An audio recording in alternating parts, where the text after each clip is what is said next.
አፍቅሬሽ የቀኑብኝና ግብቻ ሳበድኳቸው ገና ደግሞ ወደፊት በደንብ ያብዳሉ። ገና ሮጦ ያልጠገበው የ25 ዓመት ወጣት ከድር የ55 ዓመቷን አሮጊት አሜሪካዊ ነዋሪ የሆነችዋን ሮዛን በሐረርጌ ምድር ድል ባለ ሰርግ በአደባባይ አግብቷታል።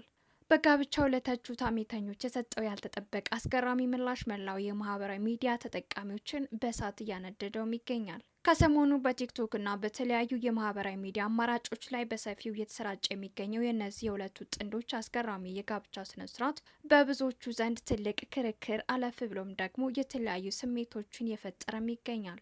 ወጣቱ ከድር ለአሮጊቷ ሮዛ ያለውን ጥልቅ ፍቅርና መተማመን በካሜራ ፊት በግልጽ ሲናገር ለሁለታቸው ፍቅር ምላሽ የሰጠበት መንገድ ግንኙነታቸውን በትችትና በምቀኝነት ለሚያዩቸው ሰዎች ጠንከር ያለና ያልተጠበቀ ጉዳይም ሆኗል። ይህ በእንዲህ እንዳለ ግንኙነታቸውን አስመልክቶ ማህበራዊ ሚዲያው ላይ በርካታ ትችቶችና ወሬዎች እየተሰነዘሩባቸውም ይገኛሉ።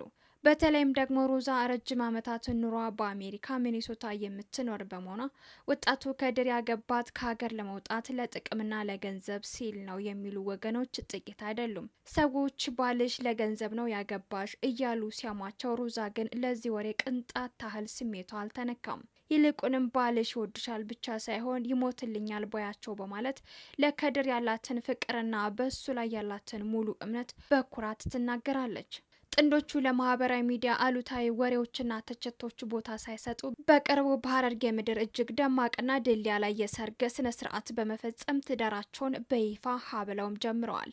ይህ ደማቅ ድግስ ወሬ ለሚያናፍሱ ሰዎች ሁሉ በተግባር የተሰጠ ትልቅ ምላሽም ሆኗል። እስካሁን በመካከላቸው ያለው የ30 ዓመት የእድሜ ልዩነት ለፍቅራቸው ምንም አይነት እንቅፋት ሊሆንም አልቻለም። በአንጻሩ ሮዛ ከድርን የምትንከባከብበት መንገድና በመካከላቸው ያለው መተማመን ለብዙዎቹ የሚያስቀናም ሆኗል።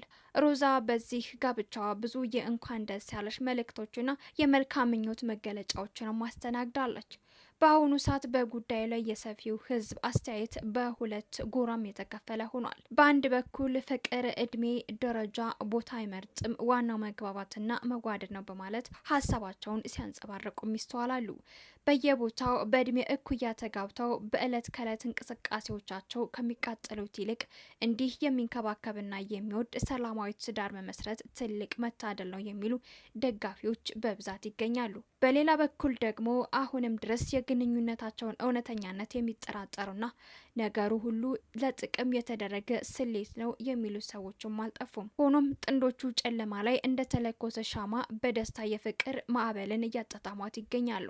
የወይዘሮ ሮዛ ባላቶ ከድርም አሁን የምፈልገው 4 ነገሮችን ብቻ ነው። አንቺን ማየት፣ አንቺን ማቀፍ፣ አንቺን መሳምና አንቺን የዘላለም ማድረግ በማለት የውስጡን ጥልቅ ስሜት በዚሁ በማህበራዊ ሚዲያ ላይ ነግሯታል። የአሜሪካ ነዋሪ የሆነችው ሮዛ በሶሻል ሚዲያ መነጋገሪያ ከመሆኗም በላይ በፍቅረኛዋ ጋር ሆና በምትለቃቸው የተለያዩ ቪዲዮዎች ብዙ አስተያየቶችን እያስተናገደች የምትገኝ ቢሆንም ሁለቱ ጥንዶች ግን ሳይከፉ በቀልድ መልክ ምላሻቸውን እየሰጡም ይገኛሉ። ሮዛ ህይወትን ቀለል አድርጋ የምትኖር ሰው እንደሆነች ከቅርብ ወዳጆቿም ሰምተናል።